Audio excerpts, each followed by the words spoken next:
Edukasyon sa Pagpapakatao 5, Quarter 3, Week 1, Milk Base. Ang paksa ng ating aralin sa araw na ito ay pagpapakita ng mga kanais-nais na kaugaliang Pilipino. Hello kids! It's me, Teacher Frel. Don't forget to subscribe, like, and share, and hit the notification bell for the latest video. You can also follow my Facebook page, Teacher Frel TV.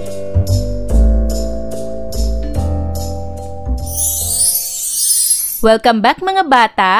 Sa araw na ito ay pag-aaralan natin sa asignaturang Edukasyon sa Pagpapakatao ang pagpapakita ng mga kanais-nais na kaugaliang Pilipino. Sa araling ito ay iyong matututuhan ang mga kanais-nais na kaugaliang Pilipino. Tumulong at makilahok sa mga gawaing pampamayanan na nagpapakita ng kabutihan sa kapwa at pati na rin ang pagtanggap sa mga panauhin sa tahanan. Mahalagang matutunan ito upang maipakita ang pagiging mabuting Pilipino hindi lamang sa sarili pati na rin sa ibang tao. Mag-isip ng mga salita na maaaring tumukoy sa larawan na nasa ibaba upang maipakita ang tamang pag-uugali bilang Pilipino. May naisip na ba kayo mga bata? Maaaring ito ang inyong mga sagot. Ang bata sa larawan ay masipag, matulungin, masunurin, at maaasahan. Ngayon ay sagutin niyo naman ang tanong na ito. Makakatulong din ba ang mga katangiang ito sa iyong sarili upang maging mabuting Pilipino? Ipaliwanag ang sagot.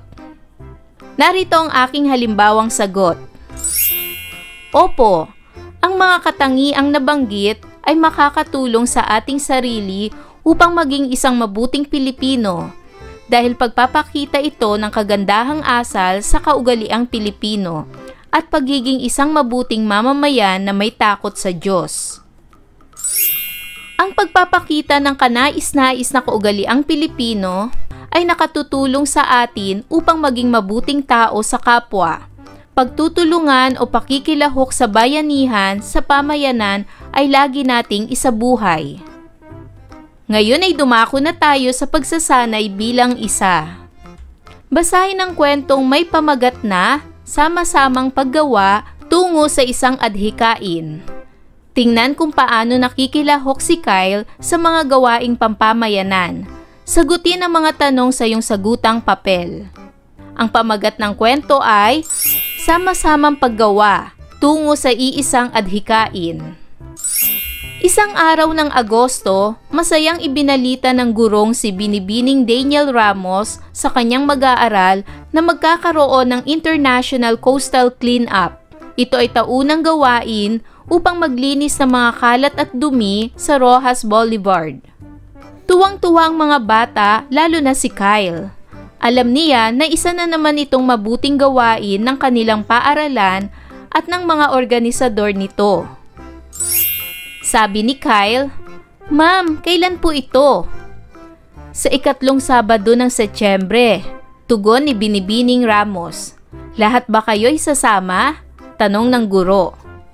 "Ako po sasama," mabilis na tugon ni Kyle. Sumunod na ring sumagot ang ibang mga mag-aaral. "Mabuti naman, natutuwa ako at sasama kayo. Ano ba ang ating natututuhan sa gawaing ito? Alam ba ninyo ang mararanasan at matututuhan ninyo sa gawaing ito?" tanong ni Binibining Ramos. "Opo ma'am, katulad po ng ginawa ng klase natin noong nakaraang taon sa barangay na malapit sa ating paaralan. Kami po ay makatutulong sa ating bansa upang mabawasan ang mga basura. Magiging malinis ito ng kahit na kaunti," tugon ng isang babaeng mag-aaral. "Maipapakita ko kung paano ako makatutulong sa ating bansa. Mahihikayat ko ang iba pang mga bata na tularan ako," nagmamalaking sagot ni Kyle. Mabuti naman at alam ninyo ang layunin ng ating pagpunta roon. Matapos ang ating gawain, pasusulatin ko kayo ng isang journal ng inyong naging karanasan. Pahayag ni Binibining Ramos. At ngayon ay dumako na tayo para sa mga katanungan ayon sa ating binasa. Unang katanungan, ano ang gawaing lalahukan ng mga mag-aaral ni Binibining Ramos? Tama! Ang mga mag-aaral ay lalahok sa International Coastal Cleanup. Pangalawang katanungan, ano ang layunin ng gawaing ito? Magaling! Ang layunin ng gawaing ito ay malinis ang kalat at dumi sa Roxas Boulevard. Pangatlong katanungan, ano ang ipinakita ni Kyle at ng kanyang mga kamag-aral? Tama! Si Kyle at ang kanyang mga kamag-aral ay nagpakita ng pagkagalak at mabilis na tugon sa pagsama sa gagawing clean-up ng paaralan. Pang-apat na katanungan, paano natutuhan ng buong klase ang kanilang gampanin sa pamayanan? Tama! Natutuhan ng buong klase ang kanilang gampanin sa pamayanan sa pamamagitan ng paglahok sa mga proyektong makatutulong sa pag-unlad ng pamayanan. Bilang isang Pilipino, ang magiliw na pagtanggap ng mga panauhin ay likas na sa ating sarili dahil ito'y ating nakasanayan at dapat ugaliin ng may ngiti at maluwag sa kalooban. Ito ay may magandang kaugalian na dapat nating matutuhan sapagkat ang pagpapakita ng kaugaliang Pilipino ay isang susi upang magkaisa para sa kabutihan ng lahat. Para naman sa pagsasanay bilang dalawa, basahin ang mga sumusunod na sitwasyon kung paano maipakita ang iyong pakikilahok sa gawaing pampamayanan. Isulat sa iyong sagutang papel ang iyong sagot. Para sa unang bilang, napansin mong nasasayang ang tubig sa inyong gripo na nasa harapan ng inyong bahay. Natatapon ito sa kalsada. Habang hindi pa dumarating ang mga magkukumpuni nito, ano ang gagawin mo? Ang gagawin ko po ay iipunin ko po muna ang tubig sa mga lagayan upang hindi ito masayang at habang hinihintay na rin na dumating ang magkukumpuni. Maaari pang magamit ang tubig na ito para sa aming palikuran. Pangalawang bilang, nabalitaan mong maraming bahay sa kabilang barangay ang nasira dahil sa katatapos lang na bagyo. Ano ang gagawin mo? Ang aking gagawin ay, yayayain ko po ang aking mga magulang, kamag-anak, kaibigan at kaklase na magbigay kami ng tulong na pinansyal, pagkain at mga damit sa mga taong nasira ang kanilang bahay dahil sa bagyo. Pangatlong bilang, pauwi na ang iyong mga magulang. Nagbilin sila sa iyo na parating ang mga pinsan mo upang bumisita sa inyong tahanan. Ano ang gagawin mo? Ang gagawin ko po ay, maglilinis po ako ng aming bahay at pagkatapos ay paghahandaan ko sila ng makakain upang sa kanilang pagdating ay mapawi ang pagod nila mula sa biyahe. Sasalubungin ko po sila ng may ngiti sa labi. Para naman sa pagsasanay bilang 3, lagyan ng puso ang column na tumutukoy kung gaano mo kadalas ginagawa ang sumusunod na gawain. Gawin ito sa iyong sagutang papel. Makikita sa pangalawang column ang salitang palagi, pangatlong column, madalas, pang-apat na column, bihira, at panghuling column, hindi kailanman. Mga bata, maaring magkakaiba ang inyong mga sagot ayon sa inyong karanasan. Para sa unang bilang, pagsunod sa mga alituntuning pangkaligtasan sa aming tahanan at mamamayan. Ang aking sagot ay, palagi. Pangalawa, pagbibigay ng tinapay sa kaibigan ko na nagugutom. Ang aking sagot ay, madalas. Pangatlo, pagtulong sa paglilinis ng kanal upang maiwasan ang pagbaha at pagdami ng lamok. Ang aking sagot ay, madalas.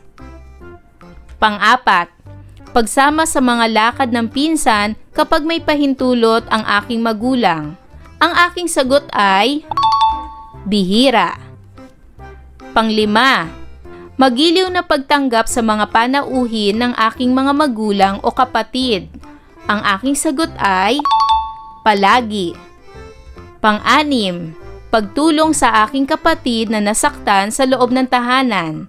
Ang aking sagot ay palagi. Pang-pito, pagbabahagi ng aking talento kapag nagsasama-sama ang pamilya. Ang aking sagot ay bihira. At pang-walo, paghahanap ng paraan upang magkasundo ang dalawang magkaibigang nagkakagalit. Ang aking sagot ay madalas. Para naman sa pagsasanay bilang 4, tukuyin kung paano makikilahok ang kabataang katulad mo sa mga gawaing bayanihan sa pamayanan. Isulat ang mga paraan sa iyong sagutang papel. Sa unang kolum ay gawaing bayanihan sa pampamayanan at pangalawang kolum, paraan ng pakikilahok. Para sa unang bilang, paglilinis ng kanal o estero. Ang paraan ng pakikilahok ay pagsali sa mga programa ng barangay sa tuwing may clean-up na isasagawa at regular na paglilinis ng aming kanal o estero. Pangalawa, pagbabahagi ng relief goods. Ang paraan ng pakikilahok ay pakikiisa sa mga nagsasagawa ng pagtulong sa pamamagitan ng pagbabalot ng relief goods at pagpunta sa mga lugar na pagbibigyan nito. At pangatlo, pagdedekorasyon kapag may kaarawan. Ang paraan ng pakikilahok ay pagtulong sa pag-aayos at pagdedekorasyon ng lugar. At para naman sa pagsasanay bilang 5, sa iyong sagutang papel, buuin ang mahalagang kaisipang ito. Bilang isang Pilipino, ang magiliw na pagtanggap ng mga panauhin ay likas na sa ating sarili dahil ito'y ating nakasanayan at dapat ugaliin ng may ngiti at maluwag sa kalooban. Ito'y may magandang epekto na dapat nating matutuhan sapagkat ang pagpapakita ng kaugaliang Pilipino ay isang susi upang magkaisa para sa kabutihan ng pamayanan. Ayan mga bata, naunawaan nyo ba ang ating aralin sa araw na ito? Kung ganon, magaling! Mga bata, sana'y marami kayo natutunan sa ating aralin. Hanggang sa susunod na video lesson, paalam! Thanks for watching!